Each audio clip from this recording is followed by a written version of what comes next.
Notre Dame fans, welcome back to the Irish Breakdown podcast. My name is Brian Driscoll. I'm the publisher at irishbreakdown.com. And today we're going to talk about one of my favorite topics, and that's wide receivers. We're going to talk about the Notre Dame wide receivers. And this has been a huge topic of conversation over the last several months, going back all the way into the 2020 season for a lot of different reasons. And we've talked about conversations about, is there enough talent? Was the receiving core the thing that held the offense back in 2020? I've made my opinion known on this.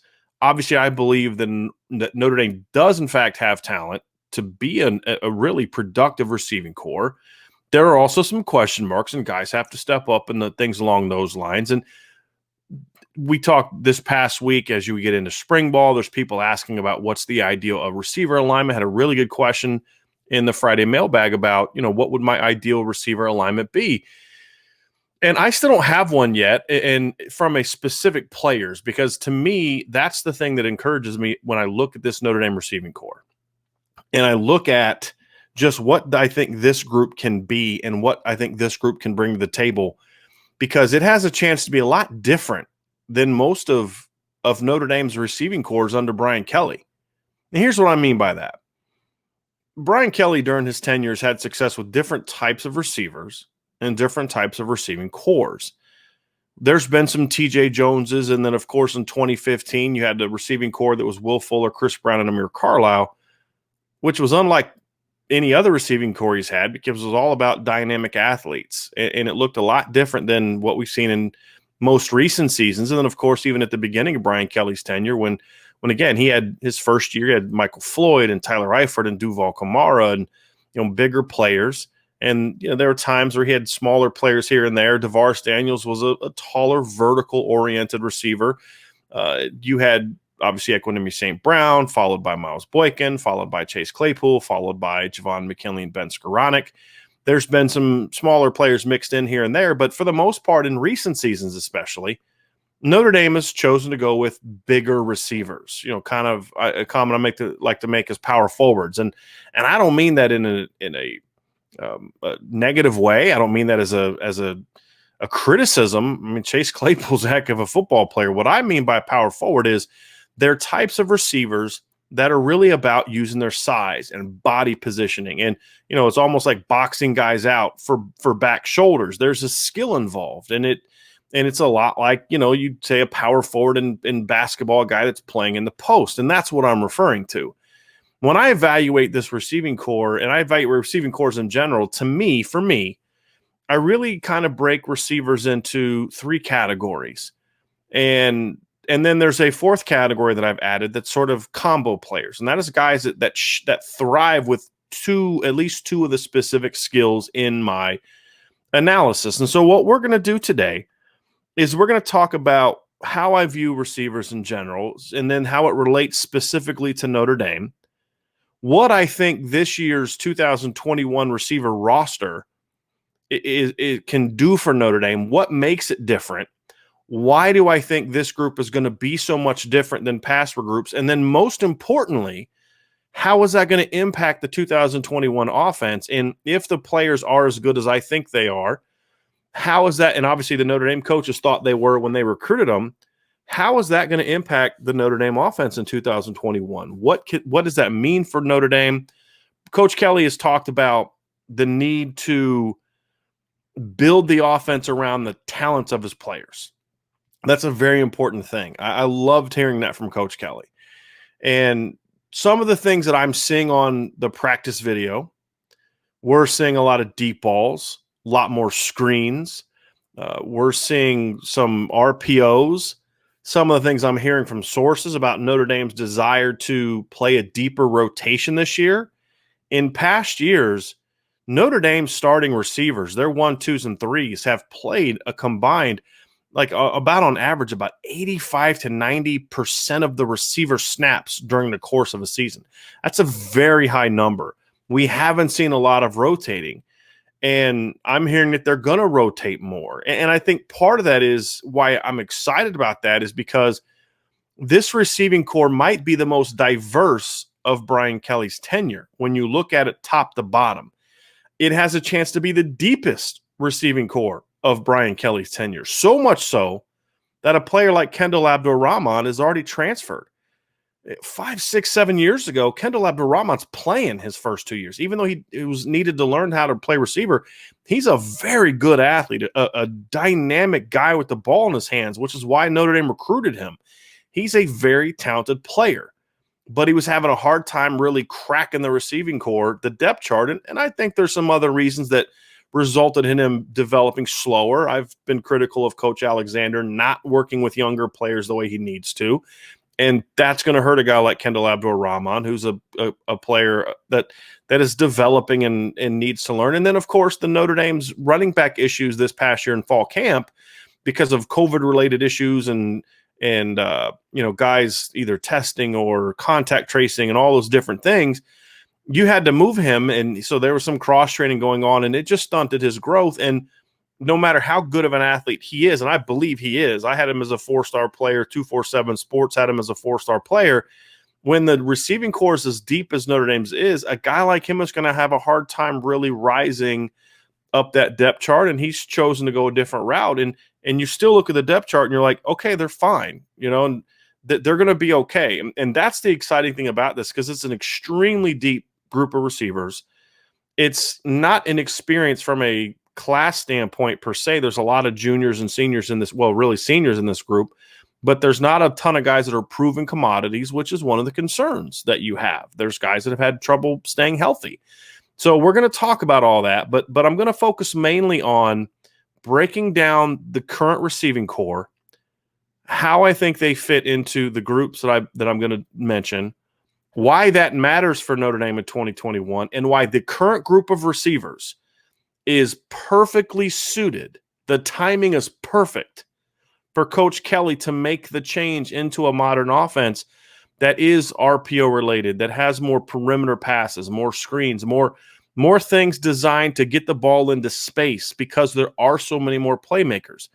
The 2018 receiving core was really, really good. And I don't think it lacked for playmakers, but when you look at Miles Boykin and Chase Claypool, they were a different kind of playmaker, and that's what I'm going to get into. So let's begin this conversation by breaking down, in my opinion, the 4 types of wide receivers at Notre Dame. Not just Notre Dame. These are the 4 types of receivers that I see in general, and specifically how it relates to Notre Dame. So the number, and this isn't in any particular order, better or worse. It's just kind of just how I'm going with it. Number 1 are big boys, and big boys are players that use their size as their number 1 weapon, whether it be body positioning, whether it be as blockers, whether it be as route runners, making plays after the catch, guys that are really good one-on-one players. That's what the big boys are. Number 2 are guys that make a living as route runners, or even guys that need to be good route runners because maybe they lack size or they lack explosive playmaking ability. But, guys that this can also be a dynamic trait. Marvin Harrison would have been a guy that would fit into this category. So clearly there are guys that this is a trait that is important, but these are guys that do a lot of damage before and after, before the catch and to the point of the catch. They're not necessarily guys that are going to make you miss or speed guys, but they're guys that are really precision route runners, guys that can win against man coverage because of that route running technique, or guys that are really good working against the zone. Number 3 are playmakers. Now, playmakers can be in really 2 types of receiver. Number 1, it can be guys that are really fast, dynamic, vertical guys. They can be guys that are make you miss kind of players. Guys that fit into this category sometimes, in a lot, and we'll get into this with Notre Dame, is they are playmakers, but they may not be all-around players. There's going to be guys from other programs that I'm going to talk about that fit into this category. Maybe they're not 75 catch guys. So when you think of like a Will Fuller, you think, well, this is the Will Fuller category. Well, yeah, but Will Fuller also had other traits, route running and different things. But I mean, really, his game was about being a playmaker. So he'd fit into this category as a playmaker. He was a good route runner, but he wasn't making a living off of route running. He wasn't making a living off of his size. It was speed, vertical, dynamic speed. Other players may not have dynamic speed, but they're more make you miss kind of guys. Reggie Bush wasn't a explosive athlete at running back, but he could make you miss. Explosive from a 40 time, but he could make you miss, and he was real dynamic in space. That can also fit into this. So these are guys that are the type of player you say, we have to figure out as coaches ways to get these guys the ball because they are home run threats. They are big play threats every time they catch the ball. And the fourth category is combo players. And those are guys that, to me, thrive in two areas. Now, I don't mean guys a decent route runner. So the Will Fuller example is one. Decent route runner, but I'm not putting him in there because he's not making his living as a route runner. And then some guys that we'll get into are good route runners and big. So they're kind of combo players. Or a guy may be really dynamic after the catch, but he's also a precision route runner that's really hard to defend in those regards. And so for me, I think of a Jerry Jeudy when I think of that kind of combo player. Yes, he's a dynamic playmaker, but he's also a precision, great route runner that just can dominate with his route running ability. Henry Ruggs, on the other hand, isn't a bad route runner by any stretch, but he's more of just a speed guy. So that's kind of the four categories that I look at and say, in the past, Notre Dame has had too many guys that kind of fit into one of those categories. And there wasn't a lot of versatility for me. And I think that this has been proven really, especially in the college football playoff era, the best receiving corps are those that have a mixture of those three categories, but even more so, they have more combo players, guys that thrive in different regards. And I'll dive into that here in a minute. But let's first look at the Notre Dame position group first and foremost and talk about who fits into where, in my opinion. And if you have a difference of opinion, I'd love to hear your comments. You can either hit me up on Twitter at CoachD178 if you're listening on a podcast, or if you're watching on YouTube, leave the comments below. If you think guys should fit in different categories, I'm curious to hear why, but I'm going to explain why I have them there.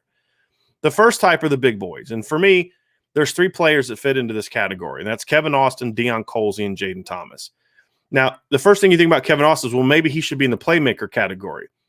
And while he can do things after the catch, I don't think that's what is the best part of his game. The best part of his game by far is his size and his ball skills and his ability to win one-on-one from a talent potential standpoint. He clearly has a lot to prove, but that's what he brings to the table. Deion Colzie, to an incoming freshman. Jayden Thomas isn't as tall as those guys, but he's 6'1", 6'2", but he's really thick. He's over 200 pounds, and that's kind of his game as well. You could make a case that Jayden Thomas has the potential to eventually be a combo player because I think he has a lot of potential as a route runner as well. But right now, this is where he is. And again, this is not a criticism being in only one category. These are looking at your strengths as a player. Number two are the route runners. Again, these are guys that are not necessarily big players. Both of these players, Joe Wilkins Jr. and Jay Brunell for Notre Dame, who are in this category, are 6'1", 6'1.5". They're not dynamic playmakers. They're not guys who are going to take the top off the coverage. They're not guys that are going to be dynamic with the ball in their hands. But they're really good athletes. They're really natural receivers, and they know how to get open. And I think in order for them to thrive at Notre Dame, they have to excel in this area. So if Joe Wilkins wants to be a part of the receiver rotation this year, if Jay Brunell wants to crack the receiver rotation at Notre Dame, being a really precise, effective route runner is going to be their path to getting onto the field. They're not going to be, Joe Wilkins and Jay Brunell are not going to stretch the field the way that Joe Wilkins, the way that, other guys can, Braden, Lenzy, Lorenzo Styles. They're not the big players. They don't have the size of a Kevin Austin or Deion Colzie or Chase Claypool, Miles Boykin of the past. They don't have that catch a ball and make 15 people miss on your way to the end zone kind of traits like we're going to get into some of these guys that Notre Dame has. So these are guys that have to be precise route runners. The next category are the playmakers. These are guys that aren't necessarily high volume players per se. They can be. For Notre Dame, this particular Notre Dame team, they're not really high volume playmakers. They're not the Will Fuller 70-plus catch playmakers, but they are guys that I believe have the potential to be dynamic players. Now, Avery Davis, to me, this projection for him is based on what we've seen from him so far. And he's more of a playmaker for me. This is based on what we've seen from him so far. He's not a guy that, to me, He's made some plays as a route runner, but it's not his specialty so far. I believe that Avery Davis has an opportunity to jump into that combo category. I think there's an opportunity for Avery Davis to have a big breakout year, and I think he could surprise a lot of people this year in the slot. But the reason he's kind of limited in this playmaker role right now is because his game still needs growth. And I also think he's somewhat limited in where he can line up based on where his game is. Now, my hope is that he eventually evolves into a player that you can maybe move around a little bit more, and we'll get into that, and use him in different ways. And I think another year as a receiver, because remember, he came as a quarterback.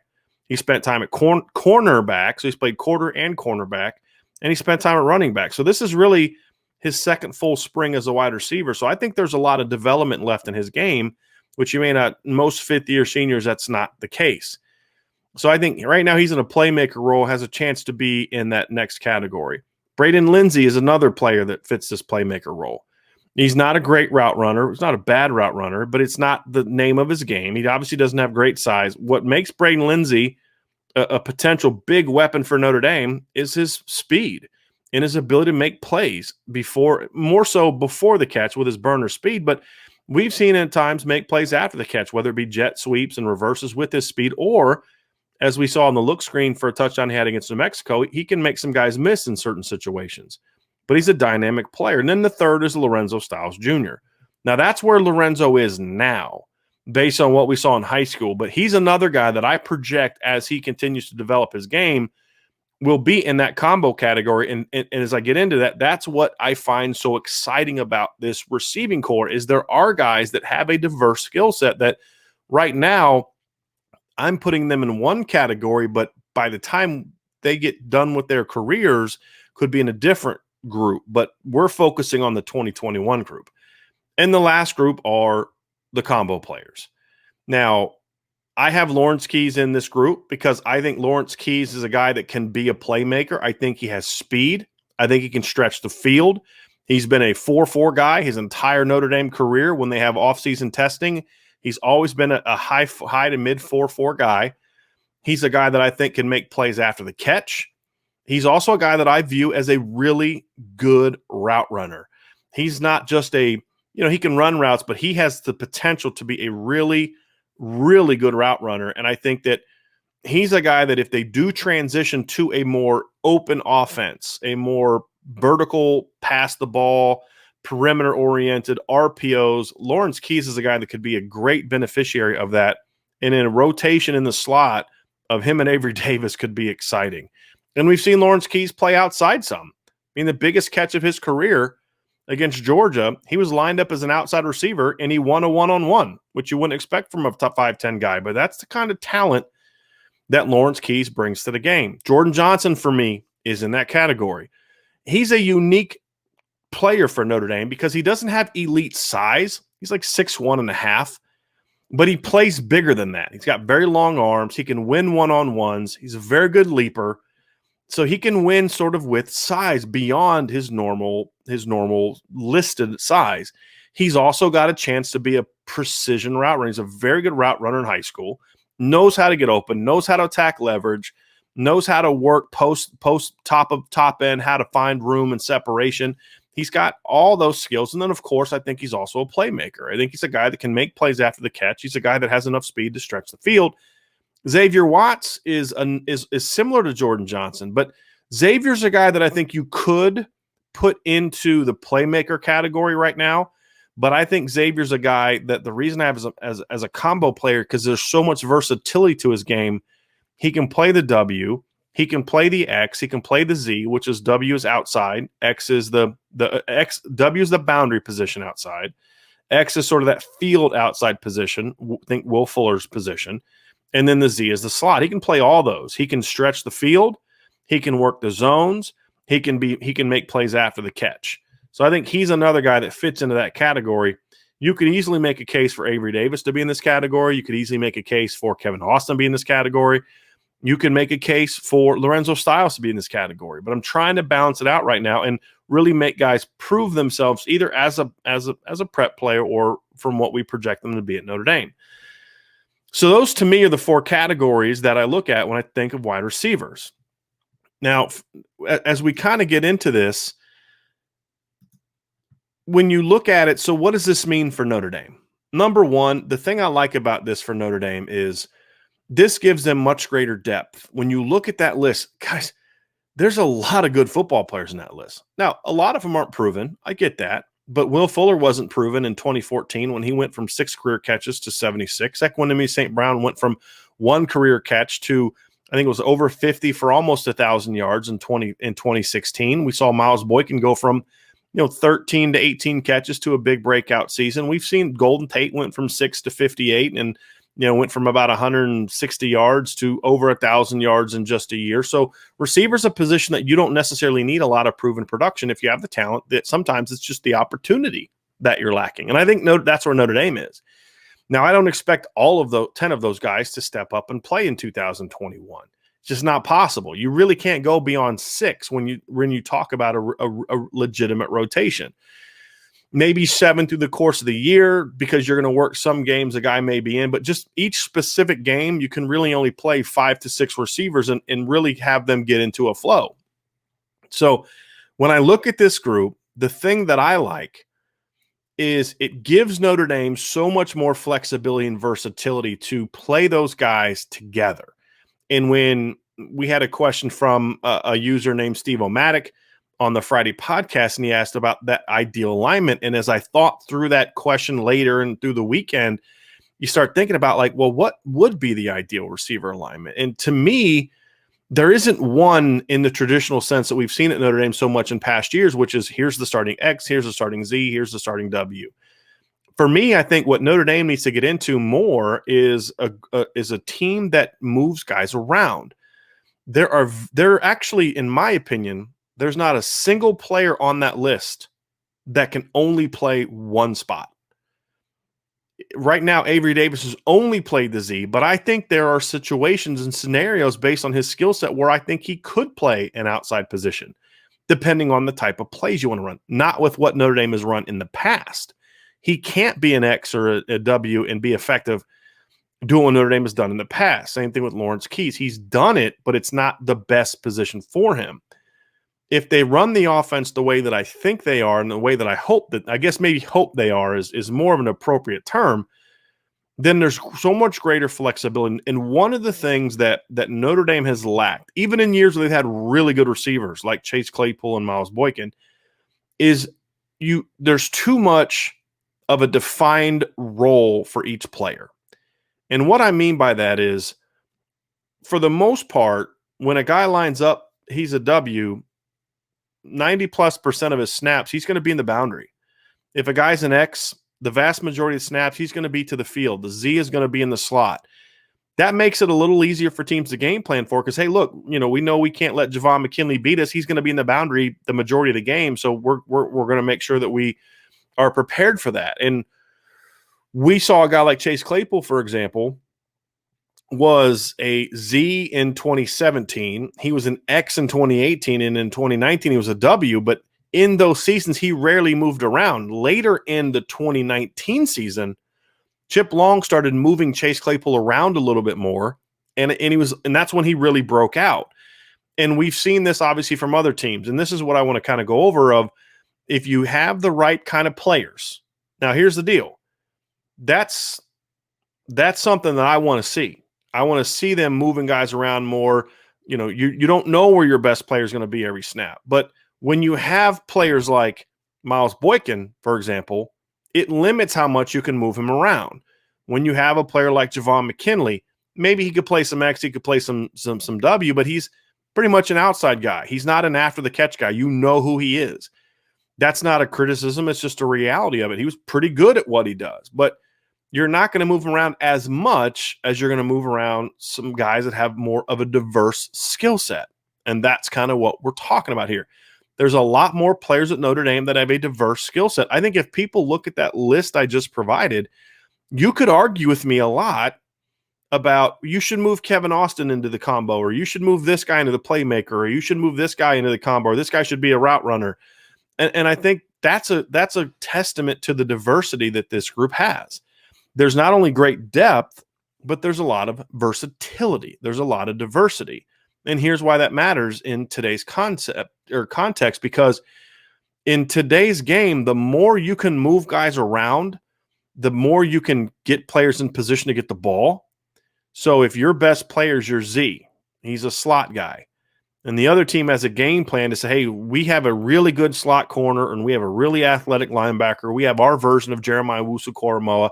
We can take him out of the game because we're also going to put a safety over top of him. Okay, well, so they just took out your best receiver. So what are you going to do? Say, well, okay, I guess they took out our best receiver. We're going to have to figure something else out. Or if you want to get your best receiver to ball, do you say, well, okay, we can move him to X. We can motion him. We can stack him. We can put him on the boundary. There's a lot of things we can do with him that's going to then make it harder for you to game plan for him. And beyond that, if you have that kind of versatility, teams aren't going to know week to week where you're going to put a guy. There's going to be weeks where, he may be in the boundary more, or field more, slot more. And we're seeing that from a lot of the better teams in the country, especially teams like Ohio State and Alabama that more often than not have smaller receivers.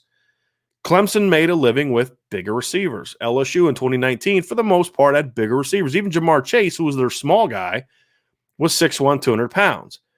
Alabama's receiving core, very small in 2020. They've had pass receiving cores. Their 2017 receiving core was pretty small. 6 foot and under guys, 6'1" and under guys.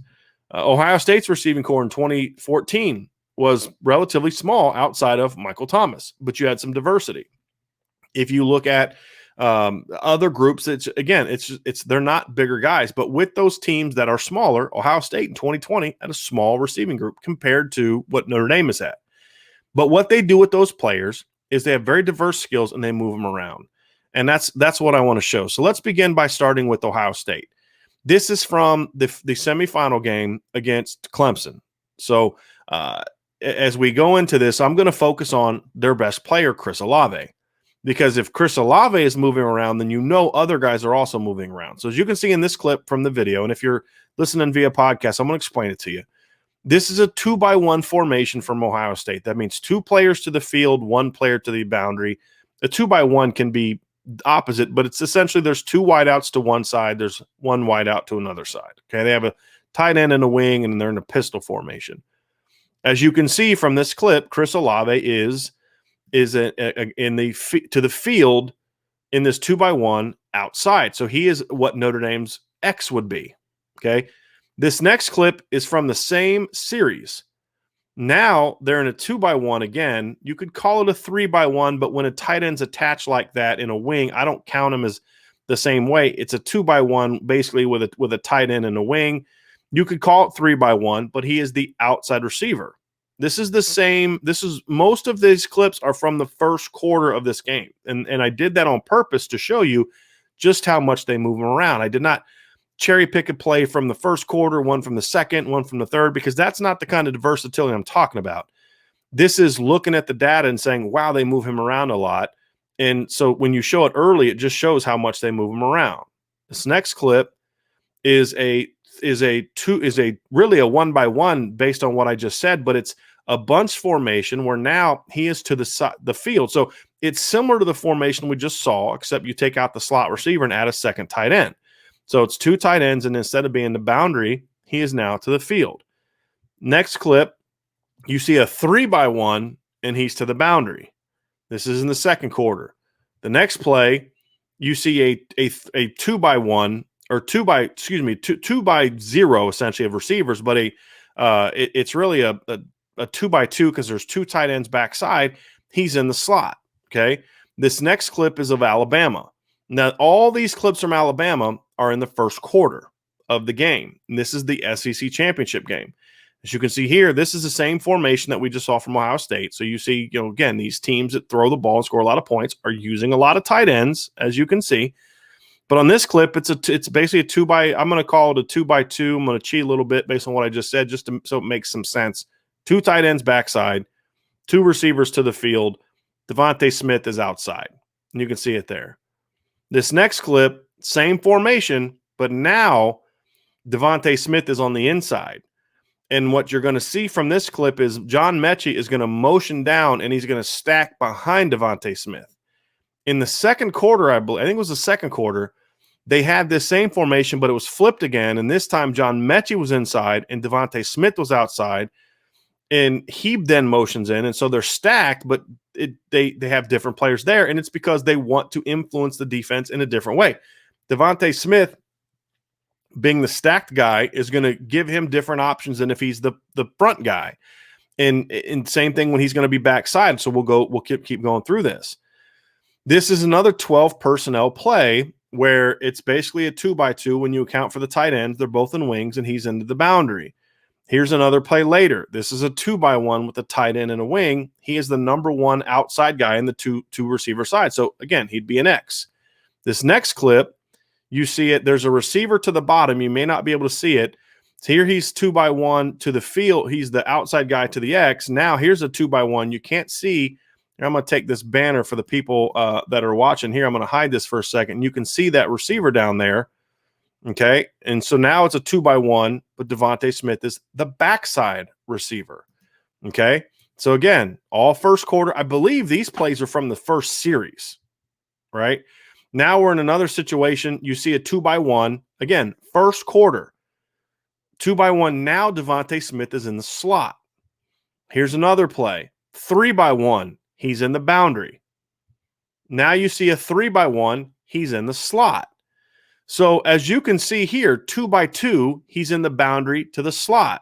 Another 2x2, he's field to the outside. So the point is here, as you can see from those two clips, and I could go through game after game after game of these players and show you that they have this great player and they move them all over the place. And it makes it really hard for teams to game plan. Now, Notre Dame doesn't have a Devontae Smith. They don't have, but I do believe they have a Chris Olave.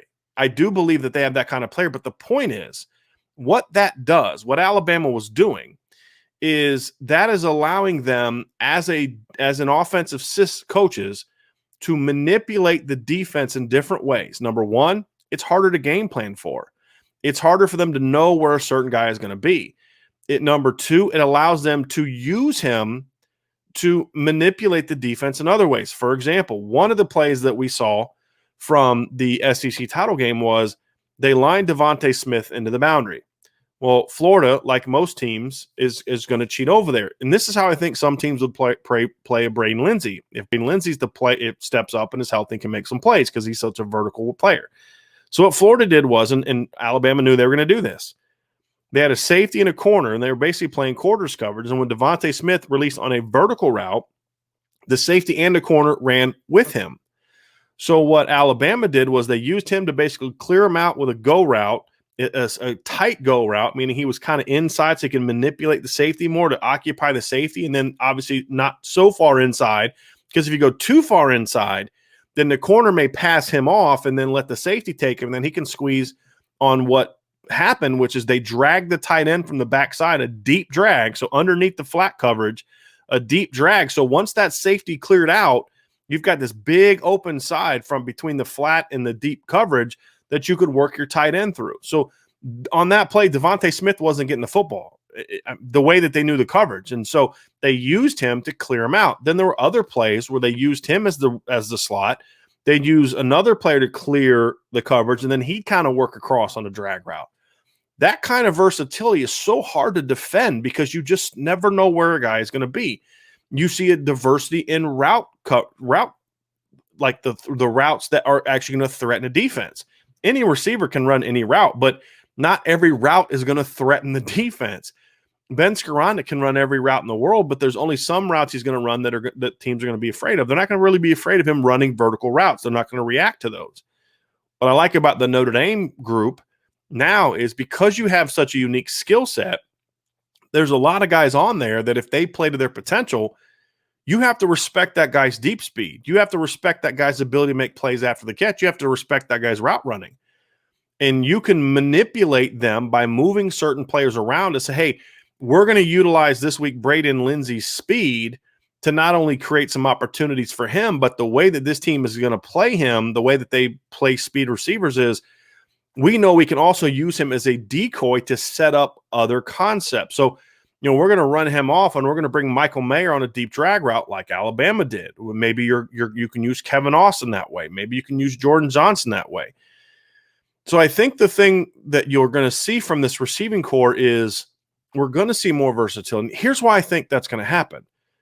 In one of the recent interviews, and I'm going to try and find it here over the next week or so, but Coach Kelly was talking about how they teach receivers, and he was talking about something that I was happy to hear. It's something I think a lot of good offenses do, and it's something I know he's done in the past. He's talked about in the past. We just haven't seen a lot of it. Well, they teach it this way, but they don't use it on Saturdays. Is he said, you can't just learn one position. You can't just learn the W. You just can't learn the X. You can't learn the Z. You have to teach it conceptually. And that's how I taught it, and that's how most receiver coaches that I know teach it is you don't teach a guy, maybe a freshman, but most guys, you don't teach them, say, hey, look, here's the W, and all you need to learn is the W routes. You teach it conceptually. The more you understand the entire concept, the more you're effective you're going to be at your job, number one. So even if you keep guys in one position, if you don't understand why I'm being taught to run this route this way, hey, you know what? This guy is playing off, so I'm going to shorten my route to get open quicker. But you don't understand what's happening behind you. So by you doing that, you don't threaten the corner, which means the corner's just going to bail, and he's going to jump underneath the corner route that you're running from the inside, and that flat defender's going to get outside to you. So you've now allowed them to cover it more. If you don't understand why I have to get to 12 yards instead of 8 yards, because you're manipulating the defense, number one, create timing, but number two, because you have a route combination that's working with you. That's the reason, number one, you teach it conceptually, is so that you understand why you have to run your route the way that you do, why you have to make the checks that you may have to make based on the coverage. The second reason you teach it conceptually is that guys can then do different things. So if a guy understands we're running a smash concept, he understands the outside route, whether it be the smash route, whether it be just a hitch, whether it be a wide fade hitch, whether it be a pivot route, however you're going to do it based on the coverage, he has to understand all that. But he also understands the corner route. So he understands that not only am I just running the corner, but I know the depth. I know that I got to cut between 12 to 15. I know that if the safety is playing me outside, I got to adjust my route, maybe option it inside and not even push the corner. If the guy's playing me inside, I got to take it over the top. If the safety's playing me deep, I got to level it off a little bit. If the safety's playing tight, I got to take it a little bit over the top. You got to understand all that kind of stuff. And if you're not teaching it conceptually, a guy may only know one concept, so you have to play him at the X. If Notre Dame's going to do what Coach Kelly's talked about, which is teach this conceptually with the intent of then getting guys to be able to play multiple positions. Because again, you teach it conceptually, which is what I understand Notre Dame to have always done. There's teaching it conceptually so that you understand your job, which is what we've seen. Guys don't move around a whole lot. Then there's teaching it conceptually so that, hey, if I want to put you more at Z this week or more at X or more at W, you can do that. I think it also, here's the other big thing. It also really helps when it comes to in-game adjustments.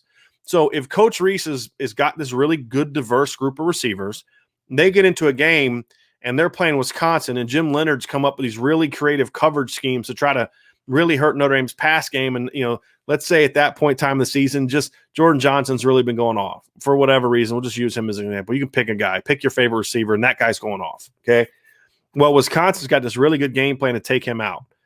So Coach Reese can say, hey, look, we can do a couple different things. Number one is he's our best player. We still want to get him the ball. How can we maneuver him around? So, Wisconsin's pressing a lot. They're playing a lot of press two. What that means, they're going to press him at the line of scrimmage, but that corner knows that I can be aggressive because if he beats me, I have a safety over top playing cover two to help me out. So you may say, okay, well, they're going to do that. Then we're going to invert our guy. So instead of the outside guy being on the line, he steps back and he's inverted. Okay, so we're going to bunch. So that way they can't necessarily get their hands on him. We're going to motion. There's different things we can do. We're going to put him in the boundary because if they want to double team him, fine, go double team into the boundary, and then we got all this field to work with. Or, hey, they can't double team him anymore because he's in the boundary or whatever the case may be, depending on how they're doing their coverage structure. So that means that we've now got them out of what they were wanting to do. There's other things you can do. Hey, we're going to use him as a decoy. So the way that they're playing him, we know he's going to get two guys on him all the time. So use him as a decoy. I'll give you an example from my coaching career. When I was at Duquesne, we had three really good receivers, and they had very diverse skill sets. We had one guy, Michael Warfield, was he was a combo guy. He had good size. He was like 6'2". He was a good route runner. He wasn't a fast guy, but he could stretch the field. He was a really good ball catcher. And then we had another player, Randy Volakovich, who didn't have a lot of speed, decent size, but not huge. But he's a great route runner, knew how to get open. And then we had Jayden Brantley, who was a pure burner. He ran a 4.42 for NFL scouts, pure burner. And it was always interesting week after week figuring out one of my jobs as the receivers coach was we got to figure out how they're playing these guys each week. And so some weeks teams may say, well, we got to stop Michael Warfield. Other weeks we got to stop Jayden Brantley. Well, we played this one team, and I think it was Siena. I don't remember for sure, but we played a team where basically they were so afraid of Jayden Brantley's speed that they put two guys on him the whole game. He was going to have a corner that was going to follow him wherever he went, and there was a safety that was going to follow him wherever he went. Well, by the middle of the first quarter, we kind of had this figured out. Like, hey, coach, they're going to put Jayden where they're going to go put two guys wherever Jayden goes. So what we started to do was we started to manipulate them to then set things up. So we'd put Jayden backside and then set route combinations for Michael and Randy to the field. Or we'd put Jayden outside to the field because we knew we could get a one-on-one backside with Michael. So we were able to manipulate them because we were able to identify what they were doing. But if Jayden didn't understand and Michael didn't understand the ability to move around and play different positions, then we'd have been stuck. Well, I got a plan to take him out, and he's a slot guy. So what are we going to do? Or he's the X. What are we going to do? We're in trouble. And so the smart coaches at Notre Dame, they're going to be able to see this stuff. Tommy Rees is going to be able to see this. John McNulty's going to see it. Lance Taylor's going to see it. Coach Alexander's going to see it and say, hey, look, this is what they're doing to take Michael Mayer out of the game, or this is what they're doing to take Jordan Johnson out of the game. What can we do? If you trust that your receivers all know the concept, the entire concept that they can line up at XZW, you can then come up with concepts and packages or looks to say, okay, we were planning on using Jordan mostly as an X this game. Well, because of how they're playing him, we're going to put him backside. And we're going to put Kevin Austin in the field, or we're going to put Joe Wilkins or Xavier Watts or Lorenzo Styles. Pick a guy. It doesn't matter. I'm just using these as examples. And then you say, well, or we may move them to the slot, or within a series like I just showed from Alabama, we're gonna have a package. And this is something you might have to do more at halftime when you have more time to sit and go over stuff and draw stuff up on the board. But hey, Jordan, we're gonna move you around, and this is what we're gonna do. If you don't trust your receivers to move around a lot and play different positions, or if guys don't understand the entire concepts, or guys have limited skill sets, then if a team has a good game plan, you're in a tougher spot as an offensive coordinator. So what I think this group of players does for Coach Rees is it gives him a much more diverse set of skills. So when you look at the 2018 receivers, Ian Book, Miles Boykin, and Chase Claypool were a great group in 2018. If you actually go look at Notre Dame's points per game, when Ian Book stepped in the lineup till the end of the regular season, Notre Dame scored over 37 points per game. The only stretch we've seen in Notre Dame and Brian Kelly's tenure where they scored more points per game was the first 9 games of 2017 when they were over 40 points per game. But that was off power running and all that, and then it faded. But during that stretch, they were really dynamic, and then you had Alize Mack at tight end, and you had Chris Fink in the slot. Well, the reason that didn't work quite as effectively in the playoff game against Clemson, even though there are plays to be made, the quarterback had to play better, but part of the reason that Ian Book wasn't comfortable is Clemson was one of the few teams that could actually match up size-wise and length-wise with Notre Dame's receivers. So they had A.J. Terrell and Trayvon Mullen. Well, they were both 6'1 plus, and Trayvon Mullen wasn't a big guy. He's kind of skinny, but he had super long arms. And so the windows against those guys were a lot smaller. Or against corners that don't have that kind of size and that length and that kind of athleticism, they were able to dominate.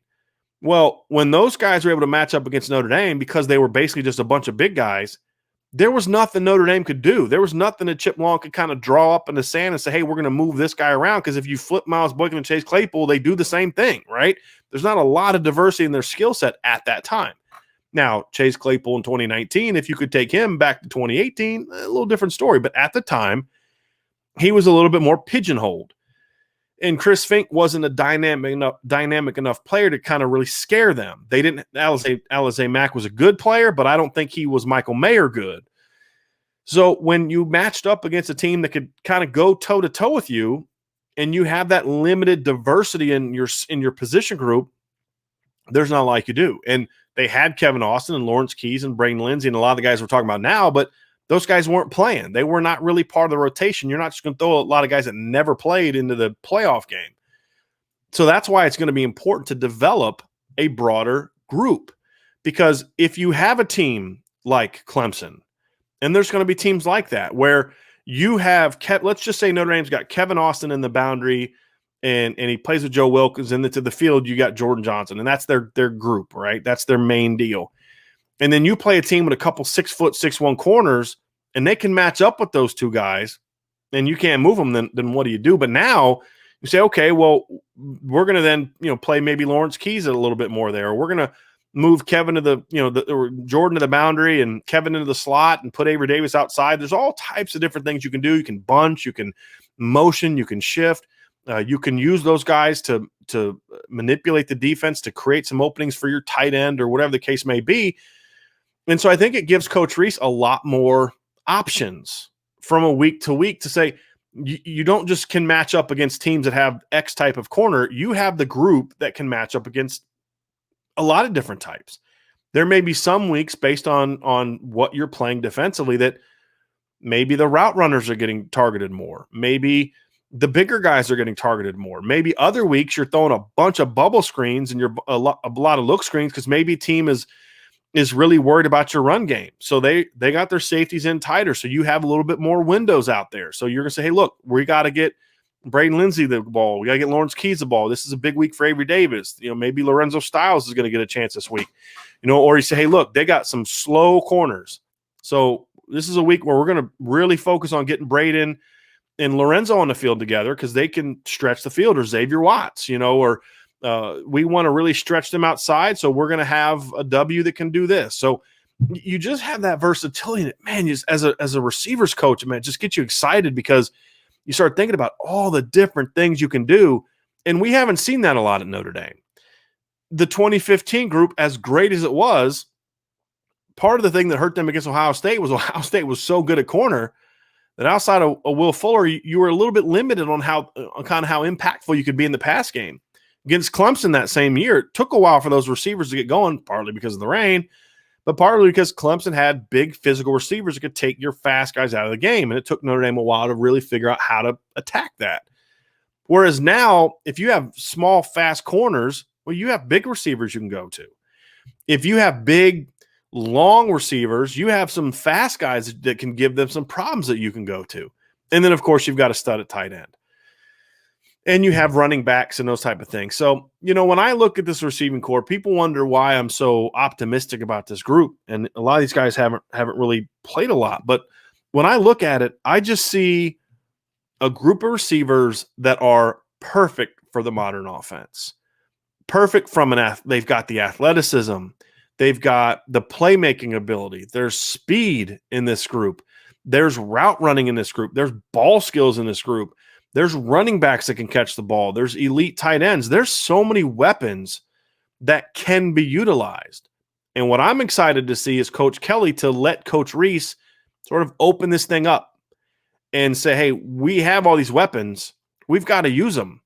And I really believe that Tommy Reese, as a younger former quarterback, sort of a modern guy, yes, he's played mostly under Brian Kelly's offense, but he strikes me as a really sharp guy that even if he doesn't necessarily know the concepts to use, can spend time this offseason studying the film, talking to other coaches, and he's going to pick it up super quick. And I think he can utilize that. And especially since he did have that year in the NFL recently, I think it was 2015 or 2016 with the Chargers. That was kind of when the NFL was starting to get to the sub packages and all the versatility. So I think the talent is there. I know Lance Taylor has it. He was in the NFL. He understands it. The talent is there. The depth is there. The versatility is there. It's now about making the decision to say we're going to make the changes that are necessary to do that. And when we talked about the comments that Coach Kelly made the other day, this right here is why I was so excited about it, because it's one thing to say we're going to come into the modern era and we got to score a lot more points. That's fine. Sounds great. But if you look at the depth chart and you're like, yeah, you're not scoring a lot of points with that group, then it doesn't matter. But I truly believe that this group of receivers is way better than I think a lot of Notre Dame fans really understand, because they just haven't been utilized. And now that you're in a system that hopefully, and we're seeing it in practice, more vertical, a lot of deep balls, a lot of screens, there's bubbles, there's now screens, there's all types of different things. I think you're now going to play to their skill set more. So you're going to see guys like maybe Lorenzo Styles maybe make a faster impact than maybe freshmen have in the past. You're going to see Xavier Watts or Jordan Johnson make that sophomore jump. You're going to see Braden Lenzy be more effective. You're going to see Jordan Johnson really have a dynamic role, because it's an offense that's going to fit more of what he does. And if you're going to do all that moving around, that also has to be countered with simplifying the offense a little bit, meaning we're going to move guys around, do different things, but we're going to limit our overall scope of our offense going into a game. You don't necessarily limit it from a big picture standpoint, but we're not going to carry as much offense into a game. We're in the past, maybe we'd have 65 different route combinations. Now we're going to have 25, something like that. And it'd be more focused on the multiplicity from a formational alignment standpoint, where you may run the same concept out of 6 or 7 different formations with different receivers and different pieces. It's going to look a whole lot different to the defense. And that's what I'm excited to see. And so that's what I wanted to talk about today as we break down this Notre Dame receiving core. I love the versatility. I love the depth. I love the playmaking ability. I think it's a group of guys that will fit well with the two players that are competing for the starting job right now, Drew Pyne and Jack Coan, because you have this all doesn't work if you don't have quarterbacks that are great decision makers and accurate passers. These guys are both really quick decision makers. Jack Coan's done it. Drew Pyne, to me, has the potential to do it. We saw him do it in high school. Very accurate, quick releases, and it's just about, hey man, you don't have to go out there and throw, be Joe Burrow, or you don't have to go out there and be Trevor Lawrence. We got playmakers. Get them the ball. Just take what the defense is going to give you. Make your reads and get the ball out quickly to the playmakers. And that's what you need at quarterback. You need the point guard. And I've talked about this, the point guard quarterback. And Notre Dame has point guard quarterbacks on this team.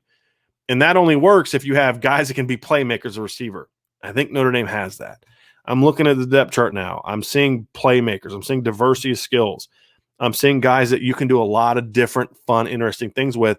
And that's why I think if Coach Reese is allowed to kind of get the handcuffs taken off, or for whatever reason, and say, hey, let's go, let's attack, let's be aggressive, there's a lot of different things he can do. And to me as a coach, that gets me excited. I think that's probably something that's going to get Coach Reese excited. And hopefully it gets Notre Dame fans excited, because we all know they got to score more points. But do they have the talent to get to that level? Some say they don't. I think they do. I think we're going to hopefully find out in the 2021 season if that's accurate or not. Guys got to stay healthy. Guys got to step up. But if they do, if just 6 of those guys of that 10 that I listed can step up and play to their potential, along with Michael Mayer and Kyron Williams and Chris Tyree, this football team has a chance to be really, really dynamic on offense. And so that's going to be it for today's podcast. If you are listening on a podcast, please subscribe to us on whatever platform you use, and please leave us a 5-star review. We'd really appreciate it. It helps us kind of expand our audience. If you're watching on YouTube, please hit the subscribe button and also hit the notification bell so you know when we have new podcasts. And of course, make sure you are always listening to irishbreakdown.com or reading irishbreakdown.com. If you have not done so already, you can sign up for our newsletter. And what that means is every morning, just almost every morning, sometimes we don't have the kind of content we want to send out, but almost every morning, you're going to get an email with our 5 top stories from the day before. You can check those out. If you say, hey, I want to support Irish Breakdown, the way you do that is read our articles, read our content, check the stuff out, get the newsletter, 5 stories, sitting there reading your morning paper on your tablet, or if you get some people still get the paper, drinking your coffee, eating breakfast, whatever, you can read those 5 stories, check out what we're doing. Hopefully we're going to have ways on the site to communicate here relatively soon. And of course, we have a lot of recruiting coverage coming up. We're going to be at the Under Armour camp in Columbus this weekend. There's going to be some Notre Dame prospects there. So we got a lot going on. So make sure you check out irishbreakdown.com for that. We will be back on Friday with a live mailbag. Vince will be with us this week, so thank goodness it won't just be me this week. And we got some other things planned coming up here soon with our podcast and our YouTube channel. So make sure you check those out. Tell your friends, share this stuff, share our YouTube, tell people about our podcast, send people our website, retweet the stuff we put out on Twitter. We can only grow if y'all help us grow. And we love that you're a part of what we're doing already.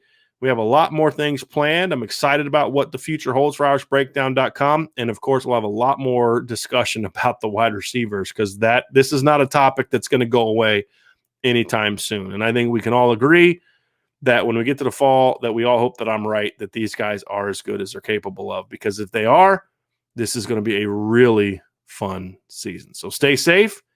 Have a great rest of your day, great rest of your week, and we'll talk to you again very, very soon.